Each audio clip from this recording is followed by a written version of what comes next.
Dans notre évangile de Matthieu aujourd'hui, nous sommes rendus à la béatitude numéro 8.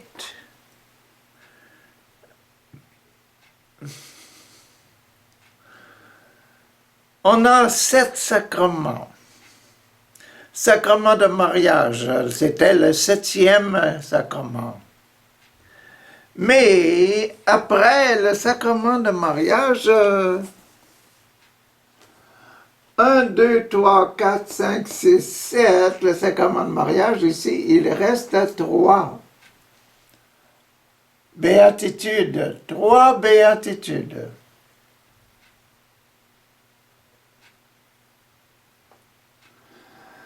Les 3 béatitudes, bienheureux, la première, celle d'aujourd'hui.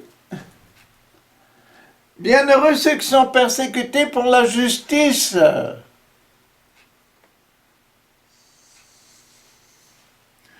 Bienheureux ceux qui sont persécutés pour la justice. Être juste. Quand est-ce qu'on est prêt pour aller au ciel? Quand on a le cœur pur, quand on a été justifié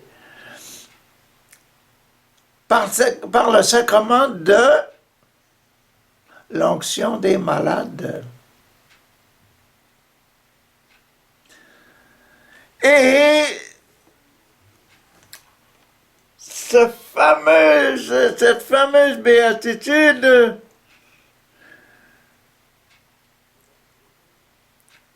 bienheureux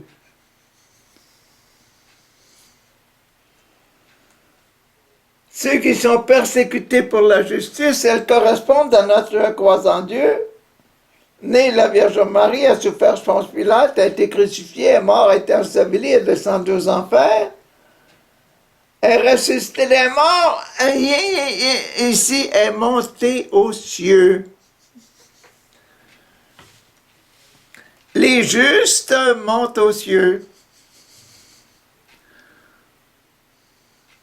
Les justes vont au ciel. Les justes vont au paradis avec le papa.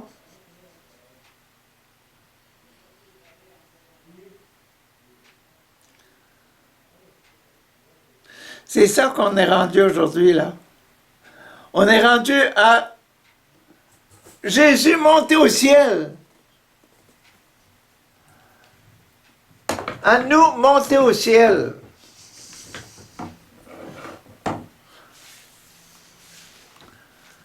Le royaume des cieux est souvent comparé à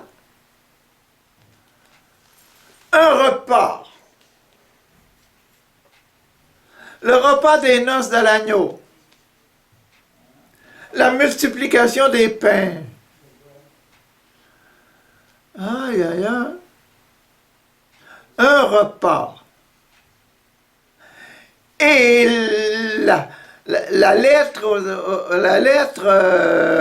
aux églises dans le livre de l'Apocalypse, la 7e lettre, c'est une réunion avec le papa dans le ciel. Donc, on monte au ciel. Comment est-ce que Matthieu va nous parler de ça? Des pharisiens et des maîtres de la loi vinrent alors de Jérusalem,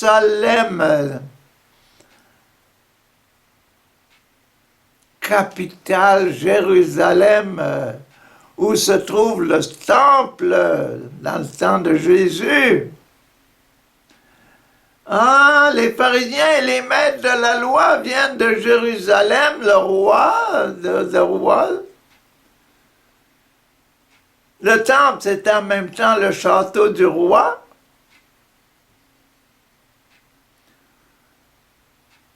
La résidence du roi. Une partie du temple au bout, là, c'était la résidence du roi. Et le roi qui fait la loi, qui fait la justice, qui opère la justice, qui est supposé être la justice. Et Jérusalem est sur la colline, montons à la colline du Seigneur pour chanter les louanges du roi, de Dieu notre roi pour le ciel. Ah, mais pour le peuple juif, c'était aussi le roi, David, Salomon,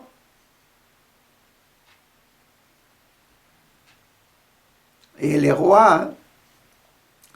Donc, ces gens-là, c'était qui? Des maîtres de la loi et des pharisiens,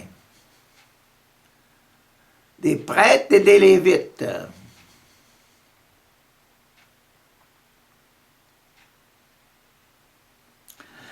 Ils arrivèrent de Jérusalem pour trouver Jésus et ils lui demandèrent, écoutez bien, pourquoi tes disciples désobéissent à l'enseignement transmis par nos ancêtres, maîtres de la loi? C'est normal, question. Car ils ne se lavent pas les mains selon l'usage religieux avant de manger un repas.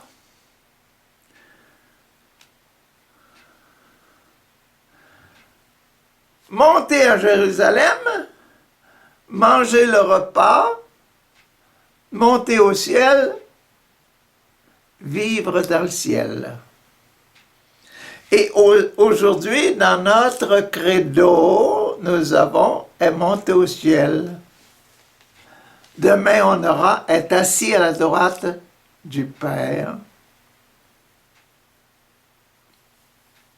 pour juger les vivants et les morts.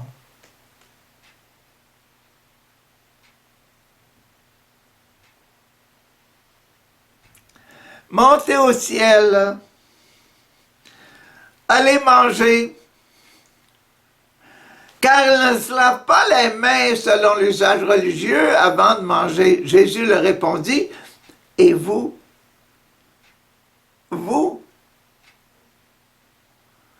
pourquoi désobéissez-vous au commandement de Dieu pour agir selon votre propre enseignement?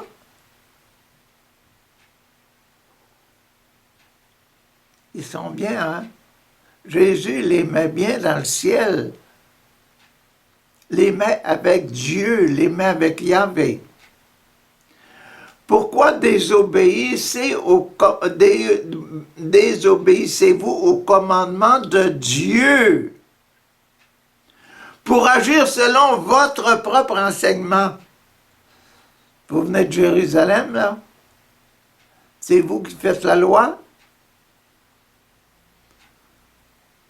Jésus attaque la racine, hein? Dieu a dit en effet, respecte ton père et ta mère.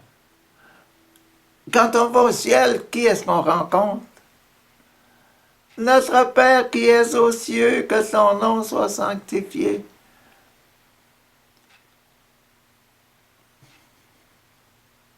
Jésus nous met bien, Matthieu nous met bien au ciel dans l'affaire. Ah!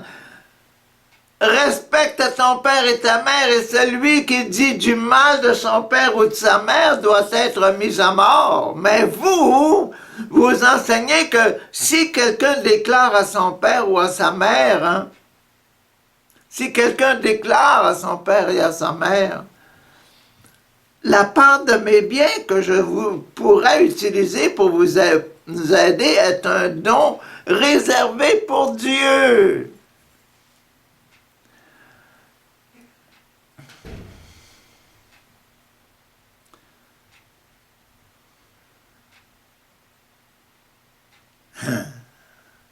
Cet homme n'a pas besoin.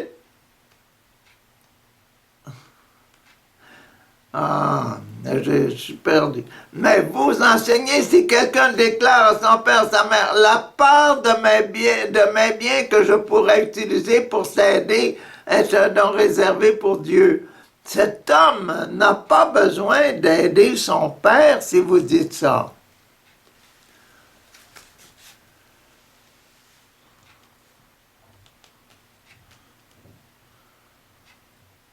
S'il ne va pas aider son père, s'il ne va pas aimer son père, rendre gloire à son père, est-ce qu'il va aller au ciel? Le Père est au ciel. C'est ainsi que vous détruisez la valeur de la parole de Dieu pour agir selon votre propre enseignement.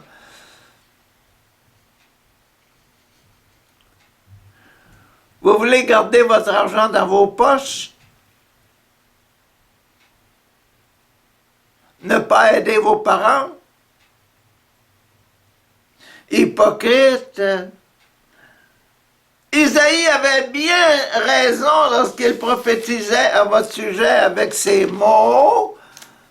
Ce peuple, dit Dieu, m'honore avec des paroles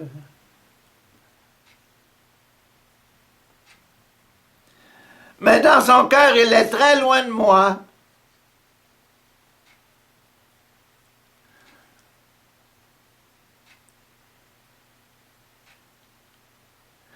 Le culte que ces gens me rendent est inutile, car ils enseignent des commandements faits par les hommes comme si c'était des enseignements de Dieu.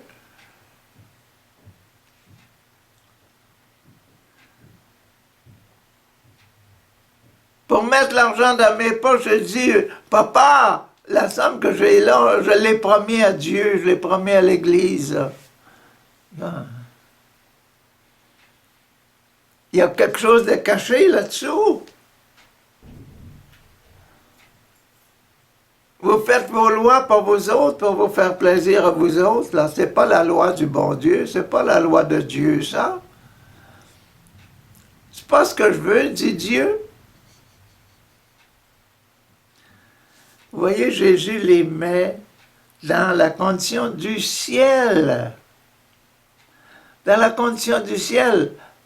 Papa, mon père qui me parle par Isaïe. Vous faites vos lois vous autres, puis vous pensez, vous essayez de vous persuader dans votre cœur que vous faites une bonne action. C'est quoi ça? C'est voler!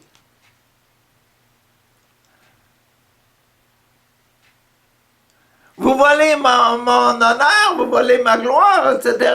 Et vous mettez l'argent dans vos poches. Le 8e commandement, on est dans la béatitude numéro 8. Le 8e commandement de Dieu, c'est quoi? Ne vole pas. Ne dérobe pas.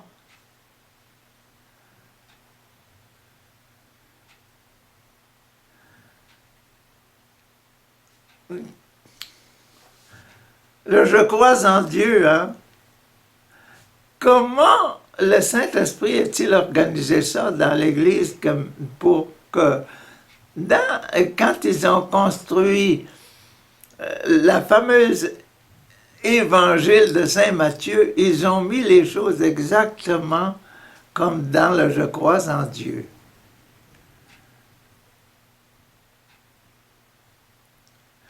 J'ai découvert ça, je vous le dis, et puis c'est merveilleux parce que, regardez comme ça correspond exactement au commandement de Dieu.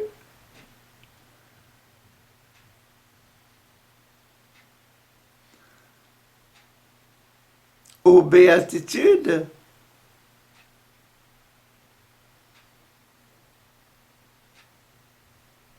Bienheureux ceux qui sont persécutés pour la justice. Ils sont bien heureux parce qu'ils vont aller au ciel. On les tue, on les martyrise parce qu'ils sont purs, parce qu'ils sont des gens purs. Ils sont des gens justes.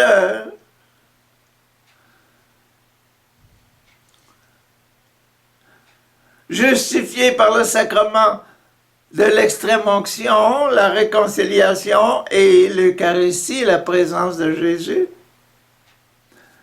en eux. Le repas, comme on parle ici, C'est un repas. Le ciel est souvent comparé à un repas. Et aujourd'hui, on est à bienheureux, etc. Et dans le Je crois en Dieu, c'est Jésus est monté à cet endroit-là, le ciel.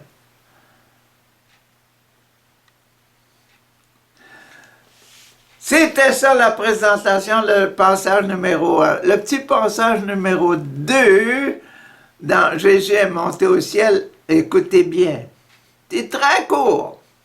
Puis Jésus appelant la foule, hey, les gens, venez, venez, venez ici. La foule qui accompagne toujours Jésus. Jésus appelant la foule et leur dit, écoutez, comprenez ceci. Ah, qu'est-ce qu'il va dire? Pour le ciel. Ce n'est pas ce qui entre dans la bouche d'un homme qui le rend impur, hein? C'est plutôt ce qui sort de la bouche qui le rend impur. Et ça finit là. Encore, manger, manger, manger, on est encore dans le royaume des cieux, au repas nuptial, aux noces de Cana, à la multiplication des pains. On est toujours là. On est toujours à un moment de ciel. C'est pas ce que tu manges qui est important, c'est ce que tu dis, ce qui sort de ta bouche. Parce que ce qui sort de ta bouche va montrer quoi? Ce qu'il y a réellement en toi qui est digne du ciel. Pas seulement les mouvements humains mettent quelque chose, de la nourriture dans ta bouche. Non, c'est ce qui sort de ta bouche qui montre qui es-tu.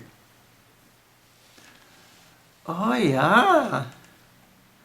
Et ça, c'est pour la réconciliation du ciel et de la terre. C'est encore un banquet, mais c'est que ce que tu dis à ce que tu dis à ton papa. Ce qu'ils disaient tantôt à leur papa, là, ce que je pouvais te donner, là, je l'ai donné à Dieu. Je te donnerai pas à toi. Hypocrite.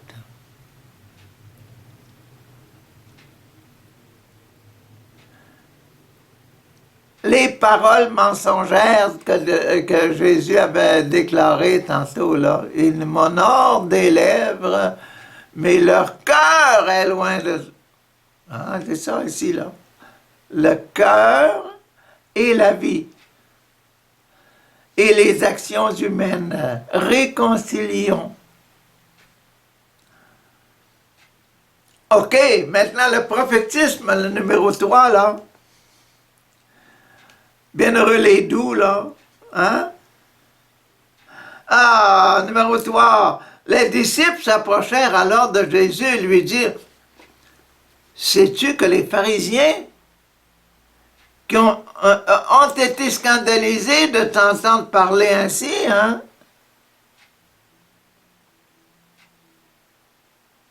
C'est une grosse déclaration, ça. Quand tu vas là, au repas, là, attention, c'est pas ce que tu manges, c'est ça, pas de la façon de manger qui est important, c'est ce que tu dis, ce que tu es, en réalité. Il répondit, Jésus leur répondit avec ça, il leur dit, toute plante que n'a pas plantée mon Père.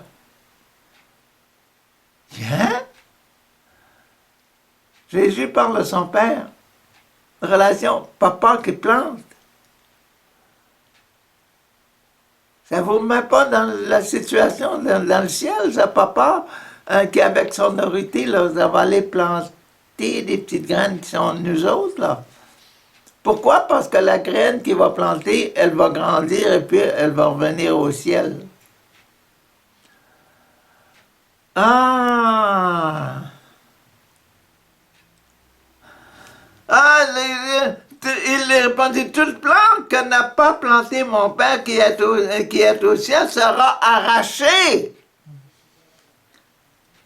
Laissez-les, ce sont les conducteurs d'aveugles, et si un aveugle conduit un autre aveugle, ils tomberont tous les deux dans un trou.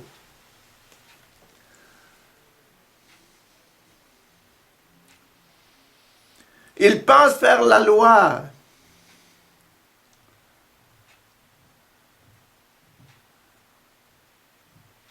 Si ce qu'ils ont dans leur cœur comme règlement, comme loi, là, c'est pas la loi de Dieu, la graine que Papa, mon Dieu, a mis, mais c'est des graines humaines, les graines qui viennent de la terre, bon Dieu va les arracher, ils n'entreront pas au ciel. Ils n'entreront pas au ciel.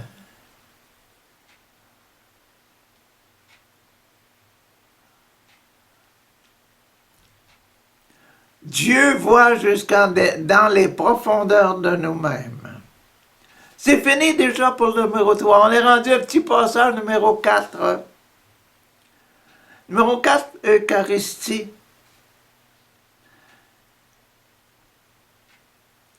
Pierre, Saint Pierre, il prit alors la parole et dit, « Explique-nous cette parabole. » Quelle parabole? C'est une parabole. C'est pas ce que tu manges qui est important, c'est ce que tu dis.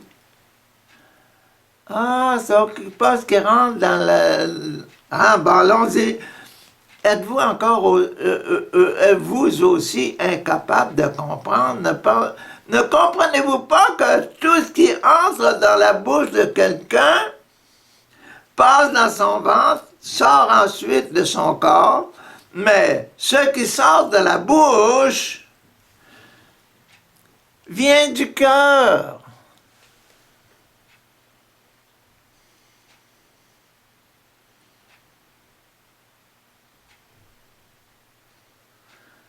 Ah, l'Eucharistie.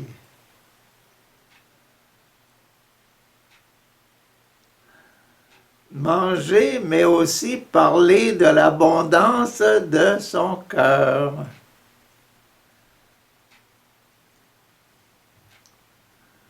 Accueillir Jésus, mais parler de Jésus comme un homme formidable, comme quelque chose de formidable, et faire ce qui est demandé par son esprit.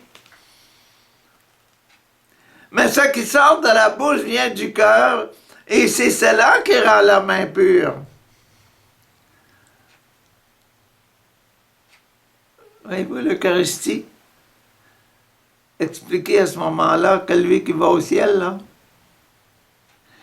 Car de son cœur viennent les mauvaises pensées qui le poussent à tuer, à commettre l'adultère, à agir immoralement, à voler, à mentir et à dire du mal des autres.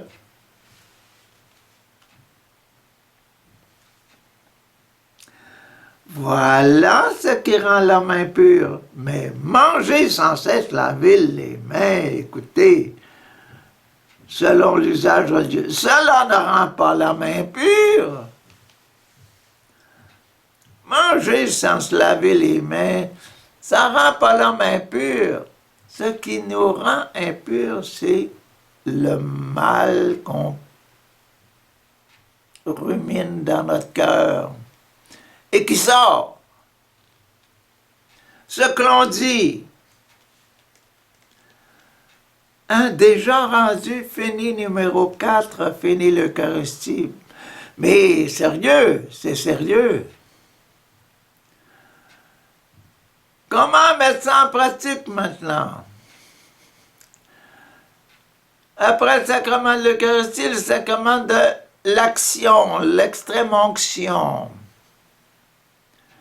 Comment mettre ces choses-là en pratique? Ça prend un ministre, ça prend des ministres, et ça prend quelque chose à faire. Puis Jésus partit de là et s'en alla dans la région proche de la ville de Tyr et de Sidon, dans le nord. Une femme cananéenne qui vivait dans cette région, une femme cananéenne, cananéenne, Cana, les noces de Cana. Une femme qui venait de la Samarie, là, mais elle vivait dans le nord, elle. Ah! Elle vivait dans cette région, elle vint à lui et s'écria, Maître, ah, je te reconnais. Je t'ai vu à Cana. Le premier miracle que tu as fait dans ta vie, c'était à Cana, changer l'eau en vin. Encore un repas. Ben oui, c'est un repas. Le ciel, c'est un repas. Donc, elle nous remet dans la situation, là.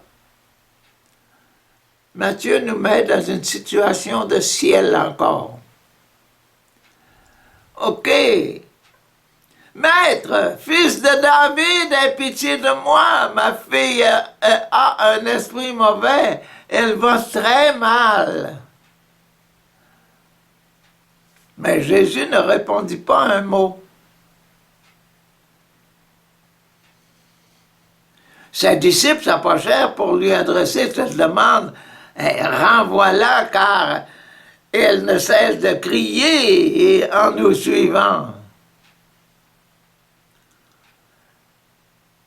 Les apôtres disent, disciples, Jésus, renvoie-la, cette femme-là, là. Cette Samaritaine-là. Cette cananéenne. Ah, car elle ne cesse de crier en nous suivant. Et Jésus répondit, je n'ai été envoyé qu'aux moutons perdus du peuple d'Israël. Moi, j'ai été envoyé pour ceux d'Israël qui sont perdus, là. Mais la femme vint se mettre à genoux devant lui. La femme vint se mettre à genoux devant lui. Maître, aide-moi. Maître, aide-moi. Jésus répondit, il n'est pas bien de prendre la nourriture des enfants et de la jeter aux chiens. C'était une Cananéenne qui ont rejeté la religion juive. Un chien, comparé à un animal, un chien.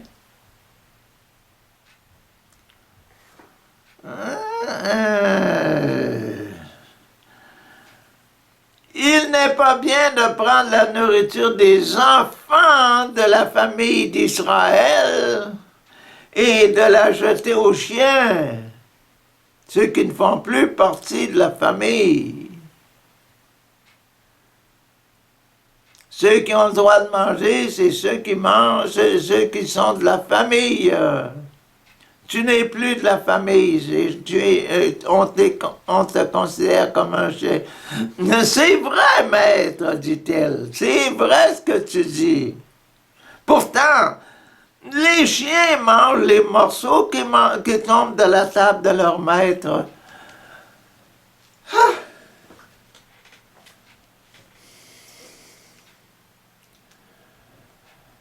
Ah! Vous pensez, vous voyez ce que Jésus fait? Hey! Alors Jésus lui répondit aux femmes, que ta foi est grande, que ta foi est grande. J'aurais jamais cru ça de toi. Une Cananéenne, une femme de Canaan, qui abandonne la religion puis qui croit que moi, fils de David, je suis le fils de Dieu. Je suis le prophète. Wow. Ô femme, que ta foi est grande. il te sera fait selon ce que tu désires.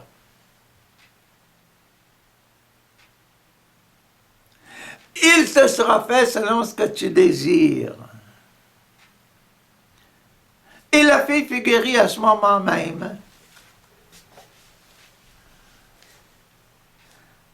Et c'est ça que la rémission des péchés, une extrême action. Voyant la foi des gens, Jésus pardonne les péchés. Ah, c'est intéressant ça.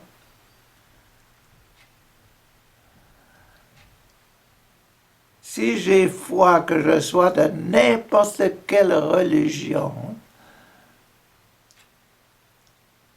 je peux demander à Jésus, le Messie, de pardonner les péchés, il va le pardonner. Pourquoi?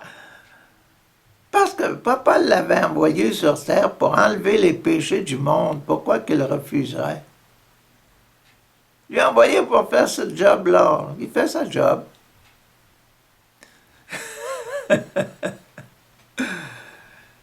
Ben oui.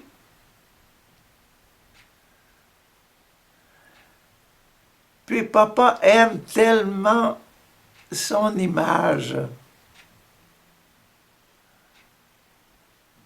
Que ce soit blanc, noir, jaune, rouge, ça importe peu pour lui.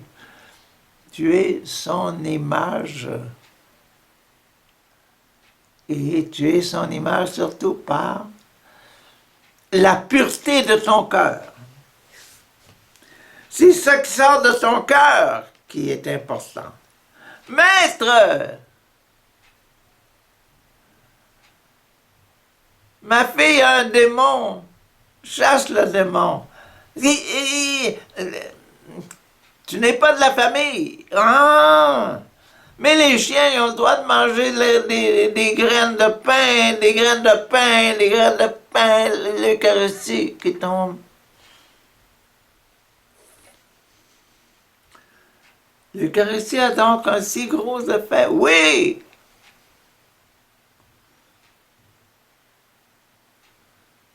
Le sacrement de l'Eucharistie va agir selon la condition de ton cœur. Oh, yeah, Richard. Ben oui, le bon Dieu est si bon. Numéro 6. L'ordre, sacrement de l'ordre. Sacrement des choisis parce qu'ils ont le cœur pur. Jésus partit de là et s'est rendu au bord du lac de Galilée. Rendu au bord du lac. Il monta sur une colline et s'assit. Des foules nombreuses vinrent à lui, amenant avec elles des boiteux, des aveugles, des infirmes, des muets et beaucoup d'autres malades. On les déposa aux pieds de Jésus et il les guérit. Les gens furent remplis d'étonnement. Quand ils virent les muets parler, les infirmes être guéris, les boiteux marcher et les aveugles voir, ils se mirent à louer le Dieu d'Israël.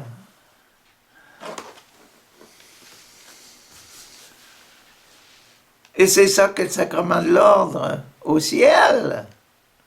Monter au ciel. Jésus est monté au ciel. Quelqu'un dit, Jésus est monté au ciel, parmi les ordonnés, Jésus part là, se rendit sur le bord du lac, il monta sur une colline et s'assit.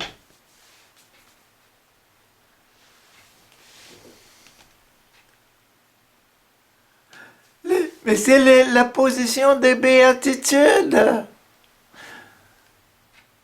Bienheureux les pauvres, Bienheureux ceux qui pleurent. Bienheureux les doux. Bienheureux ceux qui ont faim et soif de la justice.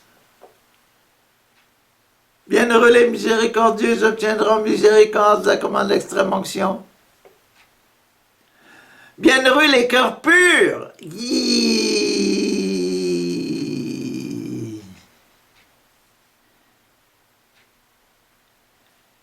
Bienheureux ceux qui amènent la paix. Ah, le mariage. Les cœurs purs. Et voilà. C'est ce qu'on vient juste de lire. Et c'est la position de Jésus des béatitudes. Ceci.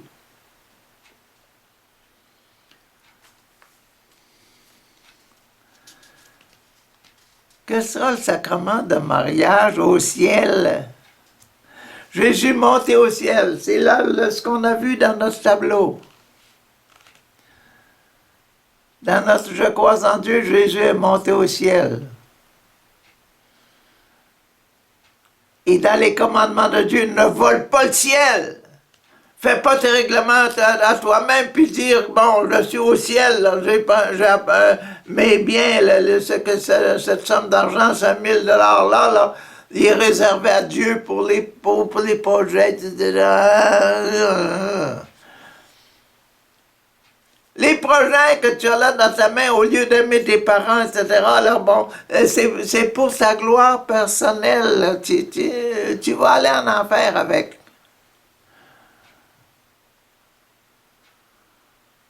Tu vas tomber dans le trou. Tu conduis des aveugles. Tu rends les autres aveugles par tes dons. Ah!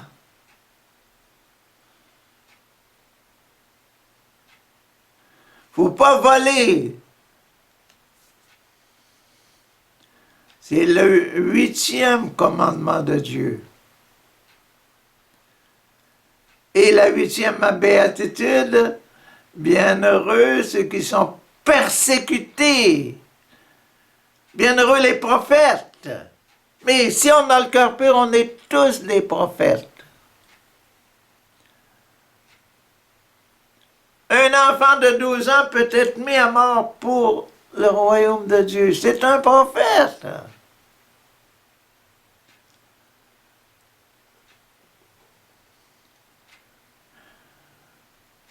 Un enfant peut être accepté d'être battu, etc.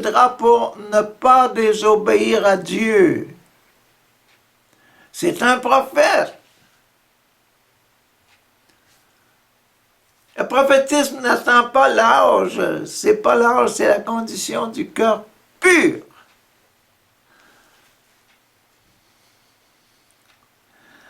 Ah! Qu'est-ce qui arrive pour le sacrement de mariage? Ah! Jésus nourrit 4000 hommes. Ah! 4! Le ventre, l'Église. Jésus nourrit son Église.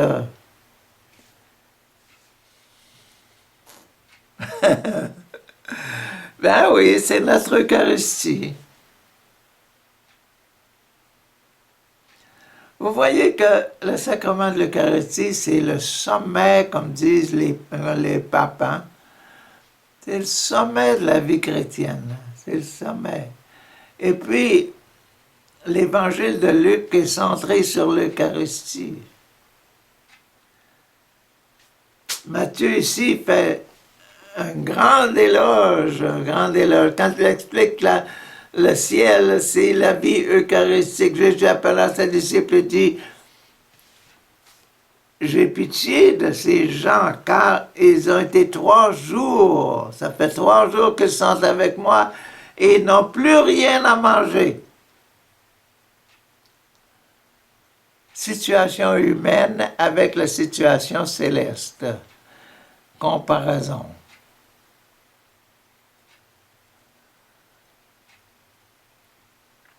Aux terres, on vit de pain, mais au ciel, on vit seulement d'amour. On peut se priver de pain quand on est au ciel, mais sur terre, on ne peut pas le faire. Donc, il faut remédier à la situation pour faire le ciel sur la terre. Il faut trouver, il faut faire des banquets. Ah! Ils n'ont rien à manger, n'ont plus rien à manger, parce qu'ils ont été 3 jours complets avec moi. Je ne peux pas les renvoyer sans nourriture, ils pourraient tomber de faiblesse sur le chemin du retour. Les disciples lui demandèrent, « Où pourrions-nous trouver de quoi nourrir une telle foule? » Dans cet endroit désert. Jésus leur demanda, « Combien avez-vous de pain? » Et ils répondirent, « 7. 1, 2, 3, 4, 5, 6, 7. Oh, ya. Quand on y réfléchit, on a 7 sacrements. Hein?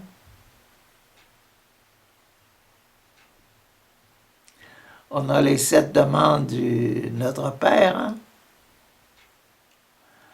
Ah, combien avez-vous de pain? Ils répondirent 7 et quelques petits poissons.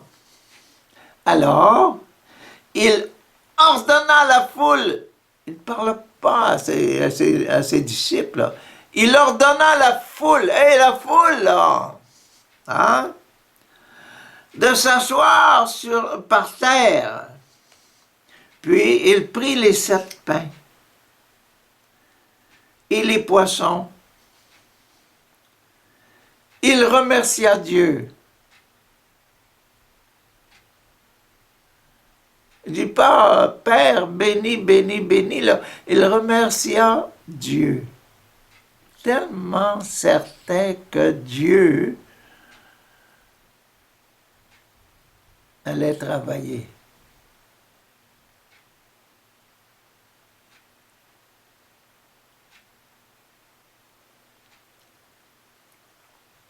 Il remercia Dieu, les rompit, le donna à ses disciples, et les disciples les distribuèrent à la foule. Chacun mangea et eut assez de nourriture.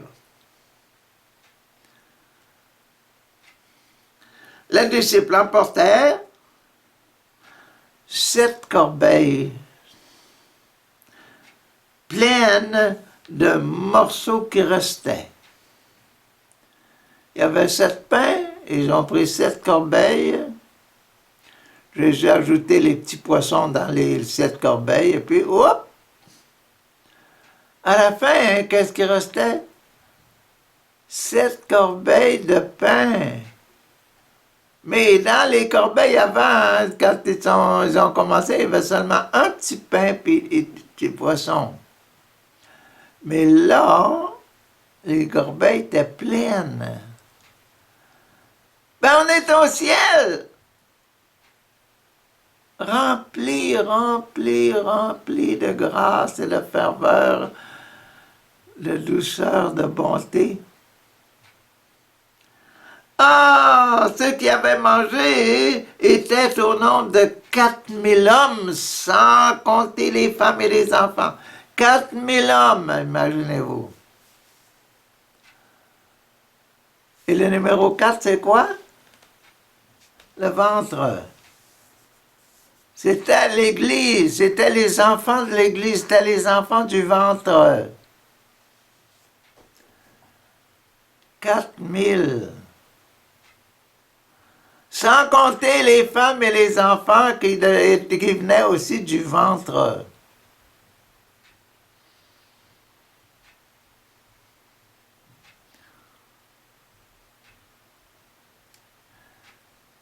Et le ventre, c'est l'Église. Oui.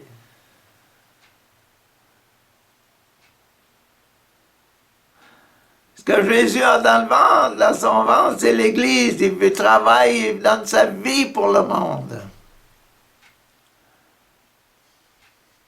Et c'est là que la lance est rentrée pour aller au cœur.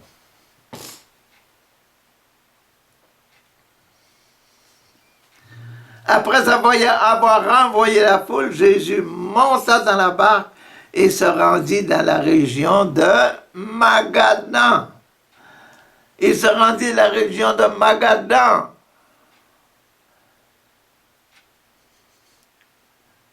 J'ai cherché dans le dictionnaire qu'est-ce que ça pouvait dire Magadan. Magadan? L'endroit où Dieu travaille.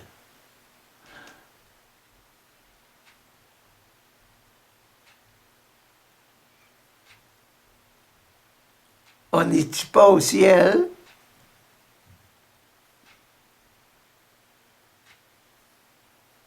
Aïe, aïe, aïe, aïe, aïe, aïe, aïe, aïe. L'endroit où Dieu travaille, c'est là qu'on est. C'est là qu'on est. On est dans l'endroit où Dieu travaille. On est au ciel. Et monter au ciel. Ben oui, on monte au ciel. On monte au ciel, c'est ici, ça. Ah. Ressusciter d'entre les morts. Monter au ciel, c'est assis à la droite du Père Tout-Puissant. Demain, ça va être assis à la droite de Dieu, le Père Tout-Puissant. Dans notre je crois en Dieu. Et dans notre béatitude, demain, ça sera bienheureux ceux qui sont persécutés pour mon nom. La parole.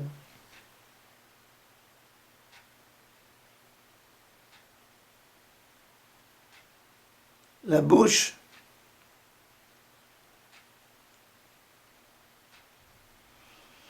La bouche. Et ça va être le neuvième. Le neuvième commandement. Ne dis pas de faux témoignages. Non. Ce qui sort de ton cœur, c'est ce qu'on vient d'expliquer là. Au ciel, on est au ciel pour faire attention à ce que l'on dit.